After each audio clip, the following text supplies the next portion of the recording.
ଯିଏ ପ୍ରଥମେ କ୍ଷମା ମାଗେ ସେ ସବୁଠାରୁ ବାହାଦୁର ଅଟେ। ଆଉ ଯିଏ ପ୍ରଥମେ କ୍ଷମା କରେ ସେ ସବୁଠାରୁ ଶକ୍ତିଶାଳୀ। ଆଉ ଯିଏ ଶୀଘ୍ର ସବୁ ଭୁଲିଯାଏ ସେ ସବୁଠାରୁ ଖୁସି ମଣିଷ ହୋଇଥାଏ। କିଛି ଏମିତି ବି ସମୟ ଆସେ ଯେଉଁଠି ଆମକୁ ଚୁପ୍ ରହିବାକୁ ପଡ଼ିଥାଏ। ବହୁତ ଜାଗାରେ ଆମକୁ ଜବାବ ଦେବାକୁ ପଡ଼େ ନାହିଁ, କାରଣ ଆମେ ସମସ୍ତଙ୍କୁ ବୁଝେଇ ପାରିବାନି କି ଆମକୁ ସମସ୍ତେ ବୁଝିପାରିବେନି।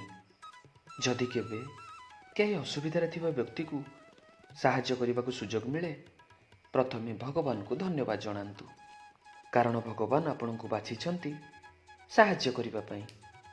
ନଚେତ୍ ଭଗବାନଙ୍କୁ ବା କେଉଁ କାମ କଷ୍ଟ। ସେଥିପାଇଁ କାହା ମନରେ କେବେ ବି କଷ୍ଟ ଦିଅନ୍ତୁ ନାହିଁ। ସବୁବେଳେ ଖୁସିରେ ରୁହନ୍ତୁ ଏବଂ ମୋ ସହ ଆନନ୍ଦର ସହ କୁହନ୍ତୁ ରାଧେ ରାଧେ।